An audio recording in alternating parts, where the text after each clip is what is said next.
नमस्कार, स्वागत है आप सभी का एक बार फिर से असोनी क्लासेज में। हम लोग पढ़ रहे थे क्लास 10 में बहुपद, और बहुपद में हमने पिछला वीडियो में इसका एक्सरसाइज 1 के ए का क्वेश्चन नंबर 1 और क्वेश्चन नंबर 2 देख लिया था।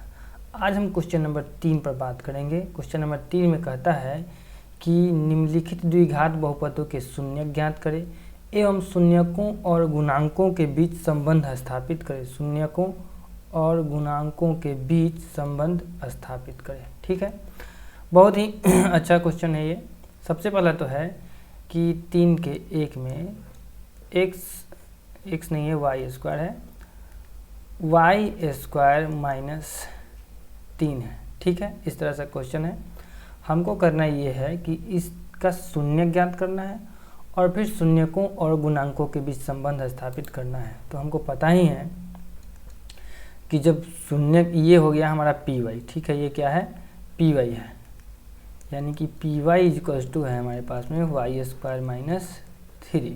ठीक, यानी कि अब हम करना क्या है कि इसका शून्य निकालने के लिए कहने का मतलब ये हुआ कि पी वाई को 0 के बराबर करना है। ठीक है, तो पी वाई को 0 के बराबर करना है।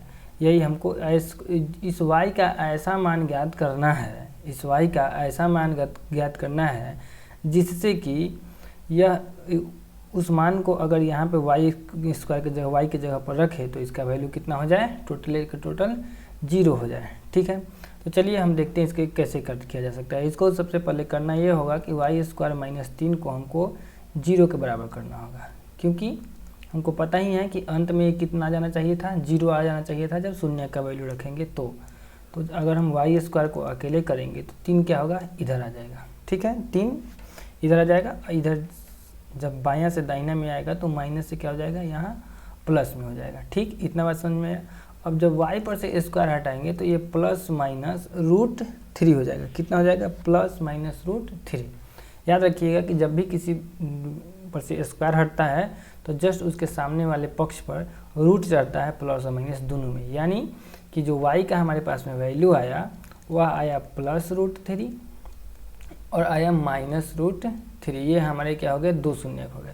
अब हम मान लेते हैं कि alpha equals to plus root 3 है और फिर बीटा इजक्वल्स टू कितना है, माइनस रूट 3 है। ये बात समझ में आ गया, इतना तक क्लियर है। अब हमको शून्य और गुणांकों के बीच संबंध स्थापित करना है। तो हम क्या करते हैं कि अल्फा प्लस बीटा करते हैं। ठीक है, अल्फा प्लस बीटा करने पर क्या होता है कि अल्फा यानी कि रूट 3 प्लस बीटा यानी कि माइनस रूट 3। जब ये दोनों को जोड़ेंगे तो कितना आ जाएगा, 0 आ जाएगा। अब हम थोड़ा आपको ऊपर लेके चलते हैं। ये द्विघात समीकरण है। ठीक है, द्विघात समीकरण का जो मानक रूप होता है वह होता है a x square plus b x plus c. अगर आप कंपेरिजन करें तो आपको ए के जगह पर दिखेगा 1, बी के जगह पर दिखेगा 0 और सी के जगह पर दिखेगा 3। ठीक है, आप देख रहे होंगे कि इस पद में कहीं भी बी वाई वाला जगह है ही नहीं, यानी कि वो पद क्या है, गायब है। तो बी के जगह पर 0 है। अब ये जो 0 आया इसको हम क्या लिख सकते हैं, ये जो b है, ठीक है, ये जो b है उसका माइनस b लिख सकते हैं और बटा a लिख सकते हैं। बटा क्या लिख सकते हैं, a लिख सकते हैं, यानी कि माइनस b बटा a। और माइनस b बटा a हम क्यों लिखें, क्योंकि b का वैल्यू हमारे पास में कितना है, यहाँ रफ में आपको दिखाएं तो b का वैल्यू 0 है और उसमें माइनस लगा देंगे, और a का वैल्यू 1 है। तो 0 बटा माइनस 0 बटा 1 कितना आएगा, 0 ही आएगा। वही 0 यहाँ पे क्या है, आया हुआ है, जिसको हम माइनस b बटा a के बराबर लिख देंगे। ठीक है, इतना बात क्लियर है। अब देखिए, अब हम क्या करते हैं, अल्फा इंटू बीटा ज्ञात करते हैं। तो अल्फा का वैल्यू कितना है, रूट 3 गुने बीटा का वैल्यू कितना है, माइनस रूट 3। तो अल्फा गुने रूट बीटा कितना हो जाएगा, माइनस 3 हो जाएगा। कितना हो जाएगा, माइनस 3 हो जाएगा। यह जो माइनस 3 है वह c बटा a के बराबर है। कैसे, c का वैल्यू देखिए 3 है और a का वैल्यू कितना है, 1 है, यानी कि 3 बटा माइनस रूट बीटा 3। तो कितना होता है, कहाँ गया भाई, c के जगह पर माइनस 3 था, यहाँ पे c के जगह पर कितना था, माइनस 3 था। तो ये यहाँ पर कितना आ रहा है, देखिए ये माइनस है, c बटा a कैसे हुआ कि देखिए माइनस, इस c का वैल्यू कितना है, माइनस 3। तो इसको अगर हम रफ करके आपको बताएं तो ये वाला माइनस तो यहाँ हो गया और फिर -3 यहाँ पे हो गया, तो माइनस और माइनस क्या हो गया, +3 बटा तो 1, यानी कि जो माइनस था, 1 मिनट रुकिए ठीक से समझाते हैं, ज़्यादा घोच-पच नहीं होना चाहिए। ये -3 आया, ठीक है। कैसे, c का वैल्यू यहाँ पे कितना रखा हुआ है, -3 रखा हुआ है, अच्छा, और a का वैल्यू कितना रखा हुआ है, 1 रखा हुआ है। तो जब आप -3 बटा 1 करते हैं तो कितना आता है, -3 आता है। यही -3 यहाँ पे पहले से आया हुआ है। तो ये जो इतना हम आपको बताए हैं, ये इतना ही आपके बस समझने के लिए बताए हैं। आपको काम बस इतना ही करना था कि अल्फ़ा प्लस बीटा 0 आया, और ये 0 का मतलब क्या है कि ये -b बटा a, यानी कि 0 बटा, जब -0 बटा 1 कर रहे हैं तो इतना आ रहा है। और फिर ये जो अल्फ़ा इंटू बीटा -3 आया, वह कहाँ से आया, तो -3 बटा 1 से आया अल्फ़ा बीटा, यानी कि c बटा a हो गया। तो ये हो गया। तो ऐसे ही करते करते हम लोग को आगे बढ़ना है। नेक्स्ट क्वेश्चन है हमारा x² - 15। फिर इसको 0 के बराबर कर देंगे, px बराबर कितना कर देंगे, 0 कर देंगे, यानी कि x² - 15 को कितना कर देंगे, 0। तो x² बराबर कितना हो जाएगा, 15। x² बराबर कितना हो जाएगा, 15। तो x बराबर कितना हो जाएगा, ±√15। इतना बात क्लियर है। तो जब ये +- मतलब हुआ कि एक बार +√15 और एक बार -√15। अब हम लोग इसके शून्यांकों के बीच तो एक काम करते हैं, इसको पहले अब समझ लेते हैं कि इसका जनरल फॉर्म क्या होता है। द्विघात समीकरण है तो होता है ax² + bx + c होता है इसका जनरल फॉर्म। अगर इससे हम मिलाएं, इसे कंपेरिजन करें तो a की जगह पर 1 है, चूँकि यहाँ पे गुना में 1 लगा हुआ रहता है, ठीक है। bx है तो b की जगह देखिए, इसमें x वाला कोई पद ही नहीं है, यानी कि b का वैल्यू 0 हो गया और c का वैल्यू कितना हो गया, -15 हो गया। अब चलिए हम इसको अल्फ़ा मान लेते हैं और इसको बीटा मान लेते हैं, ठीक है। अल्फ़ा और बीटा मान लिए। तो जब अब अल्फ़ा और बीटा मान लिए तो हम क्या करेंगे कि अल्फ़ा प्लस बीटा पता करते हैं। अल्फ़ा प्लस बीटा, अल्फ़ा का वैल्यू √15 जोड़ बीटा का वैल्यू -√15। अब बताइए +15 और -√15 जोड़ने पर कितना आ जाएगा, 0 आ जाएगा, ठीक है। इतना में कोई दिक्कत है आपको, कोई दिक्कत नहीं है। तो जब ये इतना आ गया तो ये 0 आया, तो 0 कैसे आया होगा, थोड़ा सा सोचिए। ये 0 आया होगा -b बटा a करके। -b बटा a करने का मतलब है, फिर से अगर हम आपको रफ में समझाएं तो ये माइनस लगा दीजिए फार्मूला का, और b के जगह पर 0 रख दीजिए और a के जगह पर कितना रख दीजिएगा, 1 रख दीजिएगा। तो यही -0 बटा a कितना आया है, 0 आया है, यानी कि इस 0 को हम -b बटा a कह सकते हैं।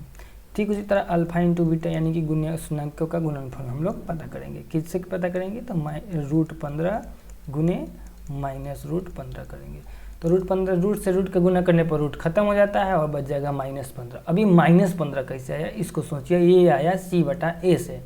c बटा a से कैसे आया, इसका भी अगर हम देखें तो c की जगह पर है हमारे पास में -15, तो c की जगह पर -15 लिख सकते हैं और a की जगह पर 1 लिख सकते हैं। यही -15 बटा 1 जो है, -15 यहाँ पे आया हुआ है। तो ये जो इतना पार्ट है बस आपके समझने के लिए है।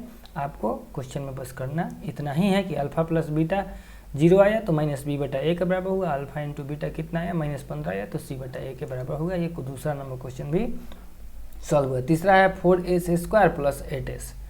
तीसरा है हमारे पास में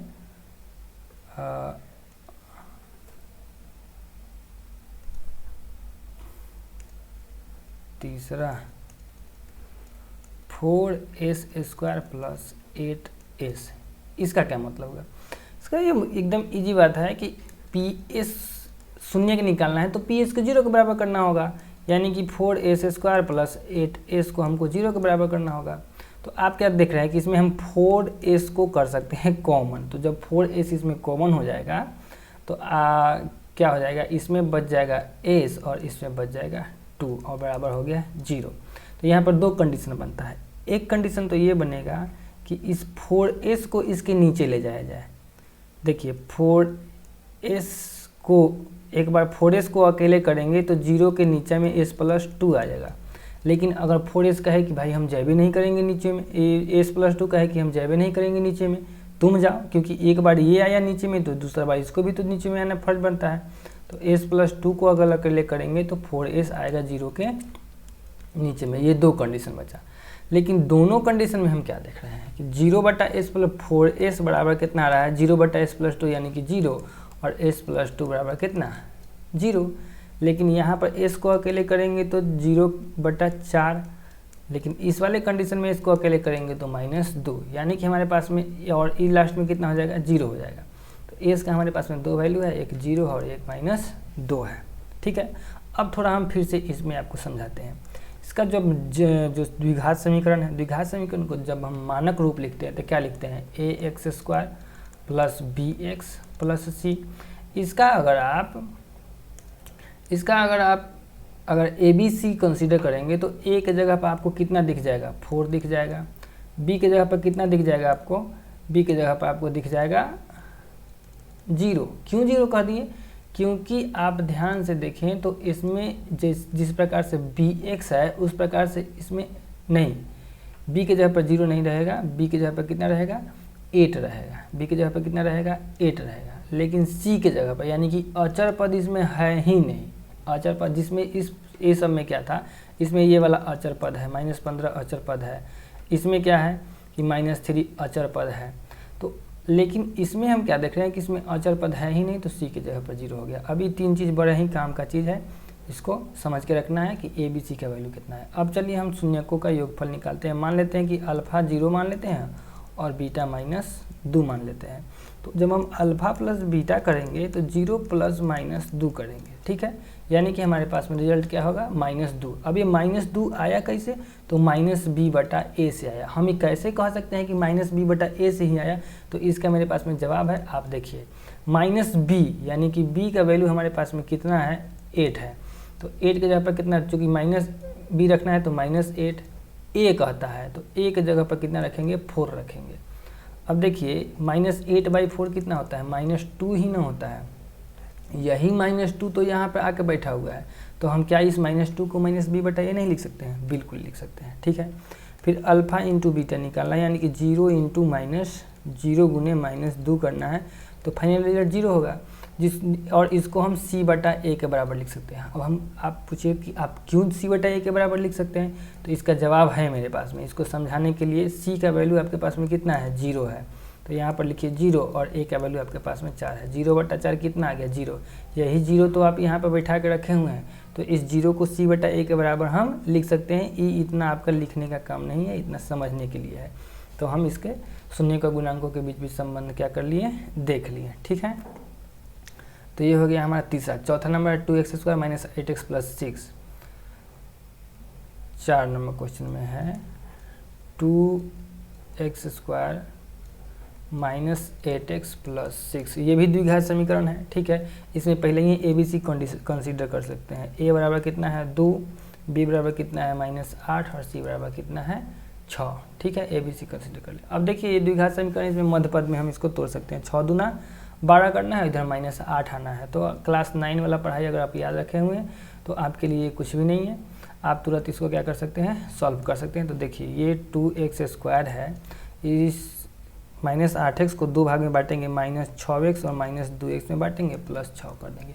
क्यों, -6x और -2x जो होता है -8 हो जाएगा, -8x हो जाएगा, -6 और -2 को गुना करेंगे तो +12x² भी आ जाएगा। अब इसमें 2x आप कॉमन कर सकते हैं, तो आपके पास में बचेगा x - 3। कितना बचेगा, x - 3, और फिर -2 को अगर कॉमन करेंगे तो भी आपके पास में x - 3 बचेगा। और px को 0 के बराबर करना रहता है, इसलिए हम इसको भी क्या करेंगे, 0 के बराबर करके चलेंगे, 0 के बराबर करके इसको हम चलेंगे। तो देखिए x - 3 और x - 3 दोनों में आ गया, तो क्यों ना x - 3 को ही कॉमन कर दिया जाए। तो जब हम x - 3 को इस टोटल में से x - 3 को निकाल देंगे तो कितना बचा, 2x बचा। और फिर इतने टोटल में से x - 3 को निकाल दिए तो कितना बचा, -2 बचा, और 0 के बराबर कर देना है। फिर वही कंडीशन बचेगा कि एक बार तो 0 के बट्टा में 2x - 2 जाएगा, और एक बार 0 के बट्टा में 2x कितना जाएगा, x - 3 जाएगा। ये 2 कंडीशन बचा। दोनों तरफ से क्या हो गया, 0 हो गया। क्या हो गया, 0 हो गया, यानी कि x - 3 बराबर 0, और फिर इधर 2x - 2 बराबर कितना, 0। तो x का वैल्यू 3 और इधर 2x का वैल्यू 2, यानी कि x का वैल्यू कितना, 2/2 बराबर 1। तो x का हमारे पास में 2 वैल्यू आया, एक आया 3 और एक आया 1। ये इतना बात क्लियर हुआ आपका। तो ये दो शून्यक है, ये क्या है, दो शून्यक है। तो अल्फा का वैल्यू 3 मान लेते हैं और बीटा का वैल्यू कितना मान लेते हैं, 1 मान लेते हैं। अल्फा का वैल्यू 3 मान लिए और बीटा का वैल्यू जब हम 1 मान लिए तब हम क्या कर सकते हैं कि अल्फा प्लस बीटा निकाल सकते हैं, यानी कि 3 + 1 बराबर कितना हो गया, 4 हो गया। समझ में आ रहा है बात। चलिए, इतना गंभीर मुद्रा में कहा है भाई। तो 4 आ गया आपका ये आंसर। ये 4 क्या है, -b/a है। अब आप पूछिए काहे -b/a है, तो चलिए आपको शेयर कराते हैं फिर से। a का वैल्यू है हमारे पास में, अच्छा यहाँ 8 है, माइनस है, ठीक है। चलिए, a का वैल्यू है हमारे पास में 2 और b का वैल्यू है हमारे पास में -8। चलिए, तो माइनस तो है फार्मूलवा का हो गया, और b का वैल्यू कितना कर देंगे, -8, और बटा a का वैल्यू कितना था, 2 था, तो लिख दिए 2। अब ये माइनस से माइनस क्या हो गया, +8/2, यानी कि 2 चौके 8। तो यही वाला 4 तो यहाँ आके कुंडली मार के बैठल है।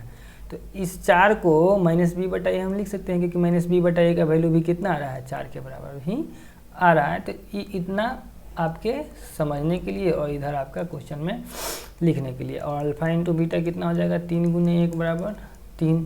ये होता है c/a के बराबर। आप फिर से पूछिएगा कि c/a आप कैसे लिख सकते हैं। तो चलिए, c का वैल्यू कितना है, 6 है, a का वैल्यू कितना है, 2 है, यानी कि 6/2 करेंगे तो कितना आएगा, 3 आएगा। यही 3 तो यहाँ लिखा हुआ है, तो c/a के बराबर इस 3 को हम लोग लिख सकते हैं। तो ये हमारा क्वेश्चन नंबर कितना हो गया, 4 हो गया।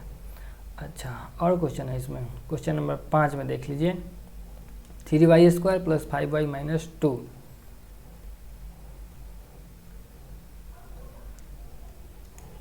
(3y² + 5y - 2) लाना है हमको 3 दूना -6y² लाना है।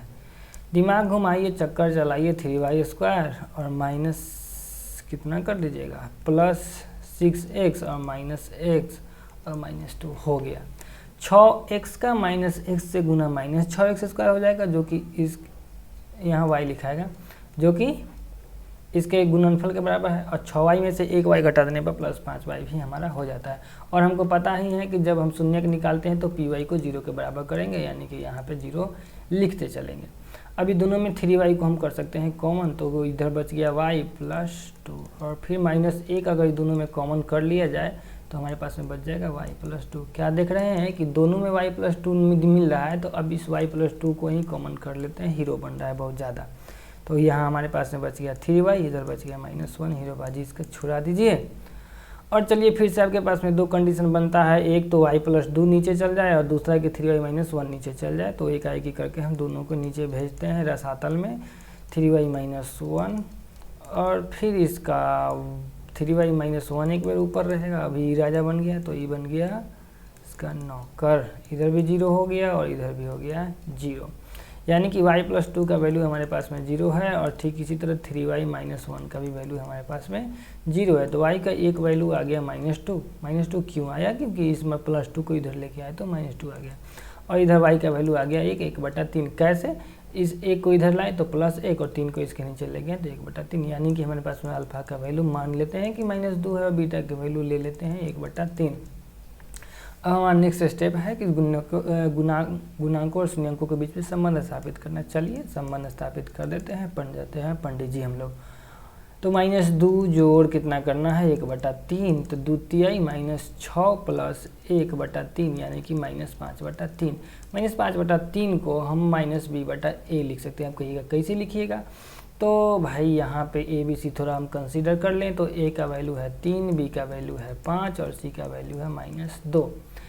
तो चलिए, कितना आया था आंसर, -5 आया था, -5/3। तो -b/a हम क्यों लिखे, तो देखिए अब इसको थोड़ा सा बात को समझिए। माइनस तो ये फार्मूला का हो गया, अब b के जगह पर कितना लिखना है, 5 लिखना है, तो ये यहाँ 5 लिख दीजिए, माइनस हो गया 5 और a के जगह पर कितना लिखा जाएगा, 3। तो -5/3 -b/a का वैल्यू कितना आ रहा है, -5/3 आ रहा है।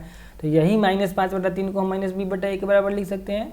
तो इतना हो गया ये आपका क्वेश्चन के लिए। दूसरा है अल्फा इंटू बीटा का वैल्यू कितना हो जाएगा, -2 × 1/3, यानी कि -2/3। इसको हम c/a के बराबर लिख सकते हैं। कैसे, क्योंकि c का वैल्यू ही दिया है -2, c का वैल्यू कितना है, -2। इसको समझने के लिए -2, इतना लिखना नहीं है क्वेश्चन में, आप ध्यान रखिएगा। और a का वैल्यू 3 हो जाएगा, -2/3 आया -c/a का वैल्यू, जो कि यहाँ पे लिखा हुआ है। यानी कि इस -2/3 को हम c/a के बराबर लिख सकते हैं। तो ये हुआ हमारा क्वेश्चन नंबर 5। ठीक है, अब क्वेश्चन नंबर 6 को देख लेते हैं एक बार।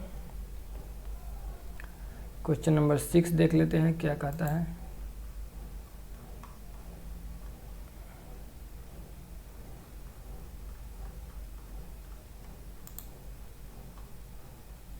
क्वेश्चन नंबर 6 आ जा भाई, तो चलिए ना इसका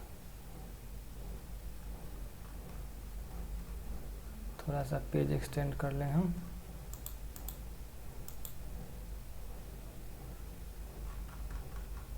चलिए अब इसको थोड़ा सा हम लेके नीचे चले आते हैं।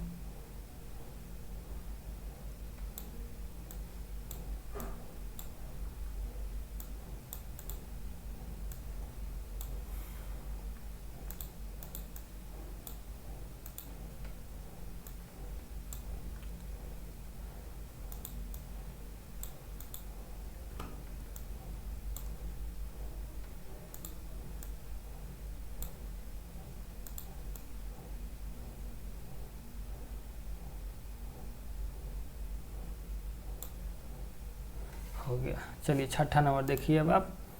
छठा नंबर में हमारे पास में T square minus 70 plus 10, T square minus 70 plus 10 है।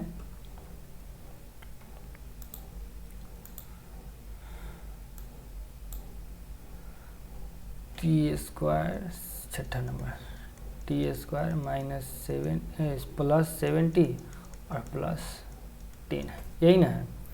T square minus 70 plus 10।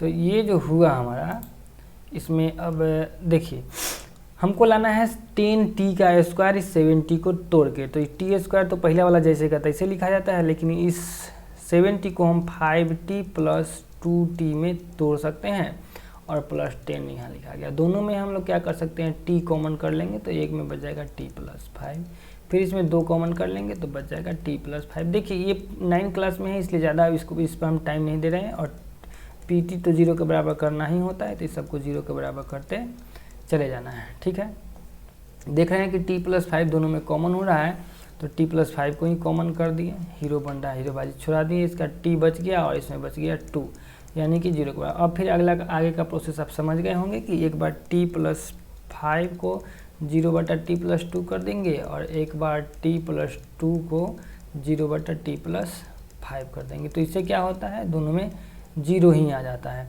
यानी कि t का वैल्यू -5 एक जगह, एक बार t का वैल्यू -2। ठीक है, यानी कि हमारे पास में अल्फ़ा का वैल्यू देखा जाए तो -5 आ रहा है और बीटा का वैल्यू देखा जाए तो -2 आ रहा है। अल्फ़ा प्लस बीटा अगर कर लें तो -5 में जोड़ देना है -2 को, तो फाइनल रिजल्ट -7 होगा। कितना होगा, -7 होगा, -7 होगा। और अल्फ़ा इंटू बीटा करें तो -5 इंटू -2 बराबर +10 होगा। अभी ये आता है -b/a और ये होता है c/a। आप पूछिएगा कैसे, तो चलिए हम इसमें मिलाते हैं। आप a के जगह पर 1 लिख सकते हैं, इसमें b के जगह पर 7 लिख सकते हैं, c के जगह पर कितना लिख सकते हैं, 10 लिख सकते हैं, c के जगह पर 10 लिख सकते हैं। तो यह जो आया -7 -b/a के बराबर है। कैसे, माइनस तो फार्मूला का ही लिखा गया। b के जगह पर आप कितना भरिएगा, b के जगह पर आप भरिएगा भाई साहब 7, तो यहाँ पर भर दीजिए 7, और बटा a के जगह पर कितना भरिएगा 1, यानी कि -7। तो ये आ ही गया, इसमें कोई दिक्कत आपको नहीं होना चाहिए था। अब बात करते हैं इस c/a कैसे, जो तो देखिए c का वैल्यू कितना है 10 और a का वैल्यू कितना है 1, तो c के जगह पर रख देंगे 10/1 यानी कि 10। तो यही 10 तो यहाँ पे आया है ना, तो बस हमको इसमें इतना लिखना नहीं है और इसमें इतना लिखना नहीं है। समझने के लिए बस बताए हैं कि यह c/a 10 के बराबर है, -b/a 7 के बराबर है। तो ये हमारा क्वेश्चन नंबर कितना हो गया, 6 हो गया। क्वेश्चन नंबर 7 देख लीजिए, 6 नहीं हुआ ये, अच्छा ये 7 नंबर बन गया, ये छठा नंबर नहीं ना बना है, अच्छा छठा बना देते हैं, ये 7वां हो गया। छठा भी देख लीजिए, छठा नंबर देख लीजिए, ये को छूट रहा था। 2x² - x - 21, 2x² - x - 21, तो हमको px तो 0 के बराबर करना ही होगा, यानी कि 2x² माइनस x माइनस 21 को 0 के बराबर करना होगा। 2x² और माइनस 21 का मल्टीप्लाई होता है कितना, -42x का स्क्वायर, यानी कि इस x को इस तरह से दो भाग में बांटना है कि गुना करने पर -42x² आ जाए और जोड़ने पर फिर से -4x ही आ जाए। तो 2x² हम करेंगे इसको दो भाग में इस तरह से बंटवारा, जैसे कि +6x करेंगे और -7x करेंगे। देखिए 7x में से 6x कट गया तो माइनस और 7 छक 42x² हो गया। तो ये हमारा हो गया। आपको अगर ये वाला चीज़ नहीं आता है ना, तो आप क्या कीजिए कि 9 क्लास का बहुपद पढ़ लीजिए, बहुपद का गुणनखंड एक बार जरूर पढ़ लीजिए, आपका कॉन्सेप्ट क्लियर हो जाएगा। देखिए इसमें 2x को कॉमन कर लेंगे तो बच जाएगा x+3 और इसमें -7 को कॉमन कर लेंगे तो बच जाएगा x+3, 0 के बराबर कर दिए।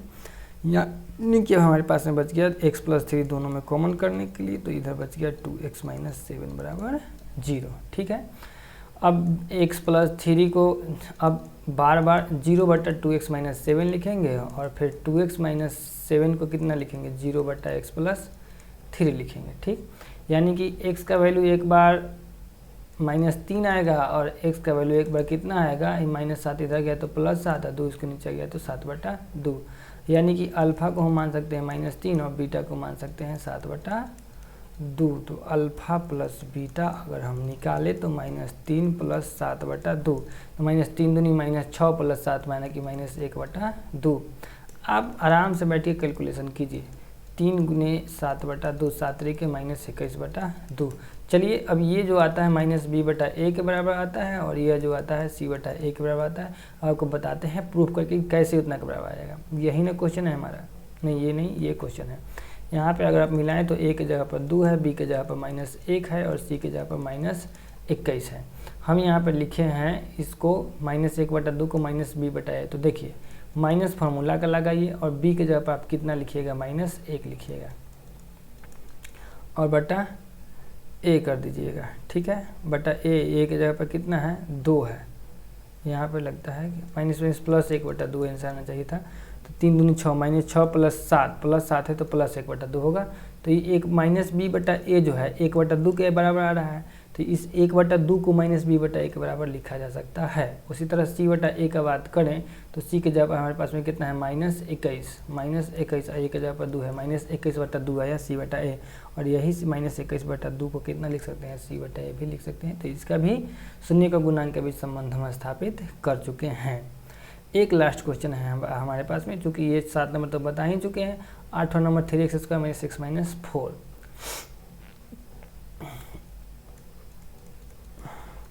3x² - x - 4। तो हमको पता है कि px को 0 के बराबर करना ही होगा, तभी इसका शून्य निकलेगा। अब देखिए 12x² लाना है माइनस में, तो 3x² हो गया और क्या करेंगे कि +3x कर देंगे और -4x कर देंगे। तो -4x में से 3x कट जाएगा तो -x बढ़ जाएगा और 4 × 12 हो ही जाएगा इसका गुणनफल। तो ये हमारा काम बन गया और इधर -4 बराबर 0। दोनों में 3x कॉमन कर लेंगे तो बच जाएगा इसमें x+3। ठीक है, x+3 बच जाएगा और यहाँ पे कितना हो रहा है, x+3 नहीं भाई, x+1 बच जाएगा और यहाँ -4 कॉमन कर लेंगे तो x+1 बच जाएगा। ठीक है, x+1 को दोनों में कॉमन कर लेंगे तो हमारे पास में बच जाएगा 3x - 4 जो कि 0 के बराबर हो जाएगा। ठीक, अब ये जो है x+3 को अगर हम अकेले करेंगे तो कितना होगा, 0/3x - 4 होगा। ठीक है, जो कि 0 के बराबर हो गया। और फिर अगर हम बात करें कि 3x - 4 को देखा जाए तो 3x - 4 बराबर 0 होगा। ये 0 कहाँ गया, 3x - 4 को अकेले करेंगे तो 0 बटा कितना हो जाएगा, x+1 हो जाएगा, यानी कि ये भी 0 के बराबर हो गया। तो देख क्या रहे हैं कि x+1 0 हो गया, उसी तरह 3x - 4 भी 0 ही हो गया। तो यहाँ x का वैल्यू आ गया एगो 1 और एगो x का वैल्यू आ गया कितना, 4/3। इसको आगे सॉल्व कर लीजिएगा तो 4/3 ही आएगा। अल्फ़ा मान लेते हैं -1 और बीटा मान लेते हैं 4/3। तो अल्फ़ा प्लस बीटा का अगर बात कर लेंगे तो -1 + 4/3 करेंगे तो कितना हो जाएगा, -3 + 4 तो कितना, 1/3, जो कि -b/a के बराबर है। अब -b/a के बराबर कैसे है, तो पहले ABC लिख लीजिएगा तब ना समझ में आएगा बात। तो a के जगह पर 3 लिखिए, b के जगह पर -1 लिखिए और c के जगह पर -4 लिखिए। अब कहानी शुरू करते हैं। माइनस तो फार्मूला का हो गया, ठीक है। और b की जगह पर लिखिएगा कितना, तो -1 लिखिएगा, कितना -1, और a की जगह पर कितना लिखिएगा 3 लिखिएगा, तो माइनस माइनस कितना हो गया +1/3, यही। तो देखिए -b/a का वैल्यू कितना आ रहा है 1/3 आ रहा है, तो क्या हम इस 1/3 को -b/a नहीं लिख सकते हैं, जरूर लिख सकते हैं। तो ये इतना समझने वाला भाग हो गया आपका, क्वेश्चन में उसको नहीं लिखना है। अल्फा इंटू बीटा -1 गुने 4/3 यानी कि -4/3, मैटर समझ में आया। ये होता है c/a के बराबर। c का वैल्यू देख लीजिए -4 है, -4, और a का वैल्यू कितना है 3 है, तो -4 तो c/a को -4/3 लिखा जा सकता है। तो यही हो गया। तो ये हो गया आपका क्वेश्चन नंबर 3। आई होप आपको ये चीज़ समझ में आया होगा। अगर कुछ नहीं समझ में आया हो, हिसाब जल्दी जल्दी बनाएं क्योंकि ज़्यादा टाइम आपका कंज्यूम नहीं हो, ठीक है। अगर आपको कुछ इसमें समझ में नहीं आया तो आप कमेंट करके हमसे ज़रूर एक बार पूछ सकते हैं, ठीक है। और तब तक आप इसको पिछले वाला वीडियो सबको भी एक बार रिवीजन करते रहिएगा, ठीक है, बैठना नहीं है आप। थैंक्स फॉर वाचिंग कि आप आए मेरे चैनल पर और इतना समय दिया। आशा करते हैं कि आप बार बार आते रहेंगे। चैनल को जरूर एक बार सब्सक्राइब कर लीजिए ताकि आपको नया नया नोटिफिकेशन मिलता रहे। मिलते हैं हम आपसे नेक्स्ट वीडियो में।